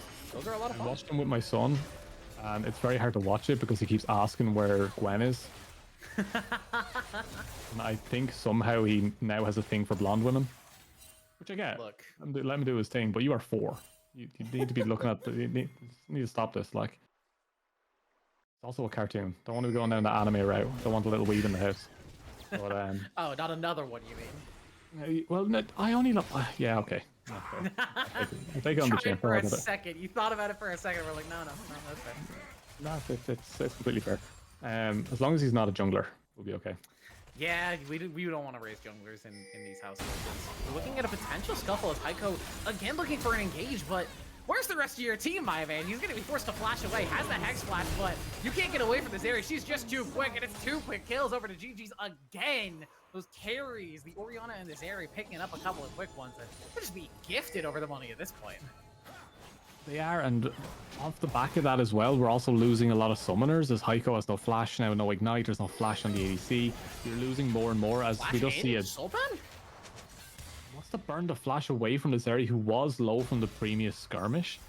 And it's not a bad one to burn if they get rid of the flash just before next Drake, which is up in 30 seconds. So it's not a terrible trade, but you still kind of need your own flash. You are still Jin Zed. Yeah, you are very gated by your ability to get in dash range on somebody, and if you don't tag them with Wind Becomes Lightning, your ability to get in range of that is very, very short. Yeah, well, it's a questionable one. We'll see how it works out. I feel like there was a dodgeball joke in there somewhere. But yeah, this Drake, very, very important. It does give over that soul over to GG's if they do manage to get it. They still have to be worried about that Mundo on the sides.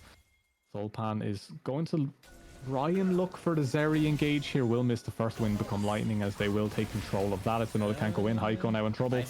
Nice cancel by Heiko, gets Shiryu away, so no Cyclone able to be burned, but meantime, keep your eyes on that top side. Bargoomba has that ulti on it, it's just pressuring down Golden Champ, but Golden Champ maybe turning that back around. We're gonna have to keep our eyes on the minimap for that one as the Dragon has started up, already down to 5k. Can Sultan get in here and look for a potential steal? Pyrosis is keeping the vision on it, but they just can't get close enough. Sultan not able to walk in. Then becomes Lightning lands, but it's the Shockwave Magnus from combo means that Heiko and then Sultan will go, and so will Borla. The team fight just too big. The Wombo combo from GG's landing true.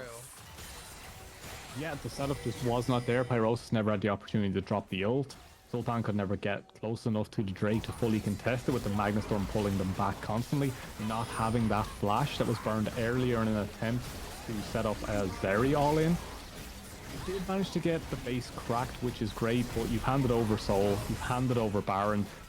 They're two probably of the best ones to pick up in terms of setting up fights and then cracking bases. So you might have got nothing. We also have to remember that GG's is the team with Otacon.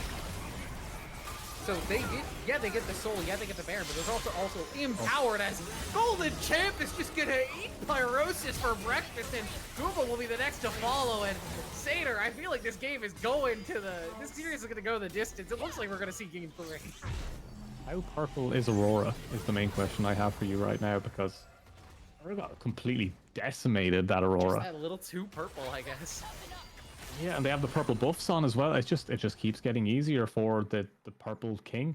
Urgot is walking this game now at this stage, and there's no way of stopping them. I know Mundo looks good in the side lane 1v1, but that's what Mundo does. He looks good in those constantly. Is they're trying to all in. The combo isn't there. Sultan is on the back though. Yeah, they're looking for Golden Blade, but he's just so difficult to actually lock down, as Borla switched to run away from Golden Champ, just gets the headshot auto win, but Heiko is going to be left high and dry, as Gabriel Death is just going to barely miss. Borla uses that barrier to get away from the zap, but GG is just continuing to play the slow, steady game, and the aggression from Seal is punished again and again. Too much aggression, not enough hands, and just, I have to say that the Wukong and the GG's comp, I said it at the start that they have an answer for everything that's on the enemy team, and it's showing up here that everything they need is there, and there's no way of losing if you just play to your win conditions, which was team fighting, making sure they can't do what they want to do. They want to get to your backline. Aragot says no, Wukong says no, Orianna Shockwave says no. You want a free firing Zeri at all times, you just put down the Magnus Storm and make sure they can't get to it. It's a very easy setup, and all you have to do is survive the early game, which they did to near perfection. And Satyr, I'll be honest with you, after game 1, I thought we were going to be in for a quick 2-0 series tonight. I felt like Seal just had a GG's number in that game number 1. They just felt confident moving into every fight. They had the early game, they had the mid game, a couple of slip-ups here and there, but overall a fairly clean game. But game 2 feels like the reincarnation of GG's. They've just been born again and are now looking to take this series the distance. Yeah, we'll have to see how they can continue this form, as Mundo finally going to lose that tower, and you cannot go where you please anymore, as they are a little bit too strong for you. But yeah, I still think there's a slight hope for Seal if they can get one good team fight, if they can get one proper setup, if they can eliminate the Golden Blade and possibly keep 3 members alive after a big fight. Yes, they could barrel it down one of the lanes and get something. And we've seen crazy stuff before, especially over the weekend in the OQs. We saw some back and forth ping pong games if you managed to catch those. But oh yeah, look, there's still a chance. The chance is dwindling every second that goes by. Yeah, again, like we said in the early game, the later this game goes, the better it will be for GG's. They've had the time now. They've got a 4-item Zeri, the 3.5-item Orianna. These characters just do so much damage if they're given their time to scale. And yeah, Mundo's scary in the late game. He's very tanky, but how tanky can you be in front of a 4-item Zeri and a Leandry's Orianna? They're just going to keep shredding you down. Uh-oh. Disaster in the mid lane as it's 2 kills over to Seal. We're going to have to get a replay on that and see exactly how they got shut down, but a big disaster for GG's as they're the one overstepping. Yeah, and it seems like Pyrosa was the only one to take damage from that situation, so it looks like double one-shots. Shockwave was used. Yeah, it was an interesting one. I didn't expect that to happen, especially with so many forcing on Mundo. It seems like the communication was, we have this. But yeah, well, I don't know exactly how this even starts from the position that we're in watching this. Is it just someone steps on a trap? It either has to be a trap or maybe Pyrosis just gets a good ulti off. You can see Soulpon up there on a flank angle, and yeah, just out of position for the members of GG's. Yeah, just Caitlyn getting to free fire onto the Urgot there, and Soulpon getting a clear shot onto the Orianna. That's one way to definitely do it, but take a look at these timers up here, Brady. We have Elder up in 50 and Baron up in 130. A winning team fight here nets you both. Yeah, a one-team fight should net you at the very least the Elder, and you can use the Elder to get to that Baron.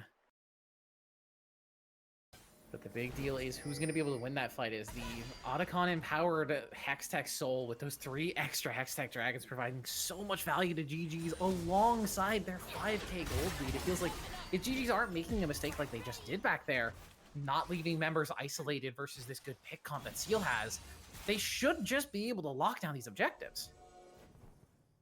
I would like to see Pyrosis use that pot that's sitting in the inventory. That is driving me crazy.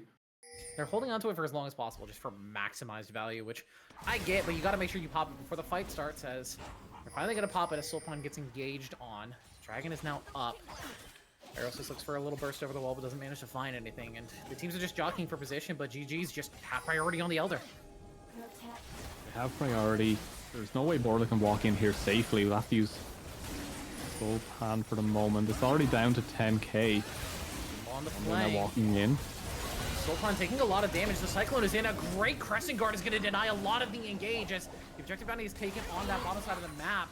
Turret did fall in the mid lane, sorry, as Elder's going to reset. Goomba's just going to drag that one over and have it reset even further. Seal are just stalling for time. They're playing the slow game, but I don't know if that's going to work for them. Pyrosis forces a flash. Champ flashes in as well. Shockwave doesn't manage to find any value, but Graf is going to survive on the backline. Borlo, though, will be able to pick up the kill of the Golden Champ, but Soulpon is going to die as well. Headshot onto the backline. Ace in the hole does a ton of damage to the Golden Blade. Graf gets away from that, but Goomba as well, but Goomba is going to fall eventually. Borla does manage to get the headshot, though, keeps his top laner alive. Will you win the fight versus Sheer? You know you will not. Nyko, stuck on the backside, will die to Gra. A messy exchange. It's 3 for 2, but GG's barely coming out ahead. Barely coming out ahead, but they got the key targets down. They got rid of the Urgot off of the Caitlyn. They took down the Golden Blade, and it buys them more time once again. And it ties everything up for the moment. I know the gold is still in the lead, and the inhibitors, they've just now respawned, but they've tied up the game. They've brought themselves back into an even state. Right now, though, the biggest one for me is the fact that Orianna never had the opportunity to fully get into that fight. The fight got so messy. Orianna got split off to the side. We saw a clean headshot come true from the Caitlyn as well. The ace in the hole used straight onto Zeri. We do see them now setting up once again for this Elder. Resets coming through. There's a TP available for Mundo. I don't see a ward in the back for them to TP2 though. So there's going to have to be some aggressive movement coming out from them early to stop this one as Ico, you now know they're on it. TPs have to be used fast. Yeah, they have to get here soon. They're going to start handling that teleport now. Dragon down to 8k, down to 7.5. Keep your eyes on that health bar as the smite fight here is going to matter so much. It's going to start resetting now, so a little bit less as team's jockeying for position. You're looking for a backline engage, but he doesn't have any friends. He's forced to use that Warrior Trickster and clone out immediately. He's caught by the one becomes lightning, but they don't want to engage too far into the GG line. They're just forcing them away, and again, they're just playing for time. They have control of the pit now. Goomba tanky enough to just sort of walk away on this front line, but and maybe not enough, as all 5 members are going to engage. Riddle can't even get the ulti off. He's going to finally get an ulti off, but it will not be enough. He will go down. A nice huge knockup from Heiko, but where's the rest of the damage? Where's your follow-up? Soulpan is on disposal. He can't find the kills, can't do the damage. Borla is going to get engaged off Anti-Shiryu, but a massive shockwave will fly too, but the shield bow will keep Borla alive. He's managed to stay up, and it's a triple kill, nearly a quadra, but it's the ace for Pyrosis and for Seal, and the death timers are so long that that might just be the game. Yeah, TP used from Pyrosis immediately. They've called it. They can end the game right here, right now. And it's Caitlyn. I said at the very, very start that it is one of those things where Caitlyn gets strong enough, starts one-shotting everything. They tried to get onto the Caitlyn. They couldn't hit the Caitlyn. It all just fell apart. And Seal, you've clutched victory from the depths. From the jaws of a defeat, Seal will find a victory, and they will keep their playoff hopes alive. There's potential for a tiebreaker to play this out. Who's going to take that last playoff spot in this group? But unfortunately for GG's, they knew their season was over. They attempted to play the playoff spoiler. They just couldn't manage to find it at the end of the day. But it's some great stuff shown from them in that game too. That was mental. Right, I'm looking at the sheets right now to see what's going on. So yeah, Seal jumps up to 4-3. If ID Honeyfruit wins, they will also go to 4-3, which will leave them in a tiebreaker. It looks like Dorado lost and are now 2-4, or they were 2-4 before. The sheet's going to update slowly. We'll keep our eyes on it, but I think that means that Seal will actually manage to potentially grab that last playoff spot for themselves, which would be such a huge win for them, especially in a series like this. yeah, hopefully we get to that before we end stream, which probably will not happen because we have to end fairly soon because we can't sit here and just talk for hours and hours on end. I know we could, like realistically we could. Like I'm sure the Titan staff could possibly fill it like an hour and a half with absolute nonsense. But we could definitely do that. But right now it is Seal that got the victory. That second game, it all came down to Borla right at the end, just eviscerating people. I'd love to see how much damage done just in that last team fight because it felt like every single headshot, bar the 2 that hit the Wukong clone. I saw that. Don't think I didn't. But every other shot mattered. Every single target was perfect. They got the triple kill. If the Ace and Hole had finished off Urgot, it would have been a quadra, and that would have spelled a perfect game ending for Borla from how tough the game was. And Heiko, you are crazy. Yeah, I am excited for the potential of seeing Heiko in the playoffs because I want to, if Seal does manage to make it into the playoffs off of a tiebreaker and they get in, I want to cast their game week 1. I want to watch more Heiko. This guy is electric. He's so much fun to watch. He's a little insane, but that's why he's so fun to watch. Electric or shocking? I'm going to call it electric because I think he truly was the live or die for the team. When they were behind, Heiko was looking for the potential to try and like find their way back in, but you know, sometimes he was inting here and there. Let's be fair. Sometimes he was looking for engages that just were not meant to be looked for. So I just see that Golden has asked Heiko for the interview to do after all this. So they're going to interview Heiko, and I just have the worst feeling it's just going to be babble, nonsense, and crazy speak, and there's going to be a translator in there. Like 90% of what they're going to say is going to be like league terms, like engage, go in, W max, like just random stuff, and it's going to be absolutely brilliant. But yeah, I have to say, no, I can't say Heiko is the MVP. I can't do it. Like, my body's telling me no. Like it's like I absolutely love it, but it's absolutely crazy as well. Like I can't. I feel like there's a case for almost any of the Can't players condone it. Esports. I can't condone something like that. There's a case for any of the Summit Esports players to have that MVP vote. I feel Pyrosis for that game 1 performance on the LeBlanc just dominating versus that Talia. Soulpan, I think, especially for game 2 on this Zinzao, was much cleaner than we saw in game number 1. Had a lot more to do than in game number 1. I think the Darius game was a little fake in terms of stats because all 3 of your lanes were winning. You didn't really have to do much. And Goomba for game number 1 on that volley bear, just the isolated lane domination again and again versus that set. But honestly, in my mind, I think I have to give it to Borla. The Ash arrows in game 1 were really good, and he was the key to victory here in game number 2. Yeah, but I will give it to Heiko. I am going to give it to Heiko. I just feel like it's a crime not to, because every single time something was happening, Heiko is like in the area. Whether they're just peeking their head around the corner, like there was always a Heiko somewhere on camera. And it is crazy for a support to have that much camera time. Like the screen time, like it's Iron Man in any Marvel series. I'm sure he's probably the most seen person, but it was just constantly there, and it's crazy. But yeah, Heiko absolutely smashed that one out of the park, and congrats on your MVP. Just if I'm ever casting you Earned. again, just give me some like weird pings to let me know you're doing something strange. Like give me sad bees constantly as you're running forward, so I know it's a Heiko moment. Well, if Hilasang is the professor, maybe Heiko is the TA. Just, not blazing the way, but is crazy enough to follow right behind him. I think that's going to be it for us here on the Titan Esports Made broadcast. We want to thank you all so much for joining us. I've been Bernie, that's been Sater, our producer and observer. Golden and Loki are making sure everything runs as smoothly as possible in that background. Again, we My appreciate you all so hat much for says being Heiko. here. It says hype. It's so close. I'm gonna retread this just for Heiko now. Wear my Heiko Thank hat you all from so now much on. for joining us, and we'll be back next week when we start jumping into those big best of fives and get into the playoffs. See you then.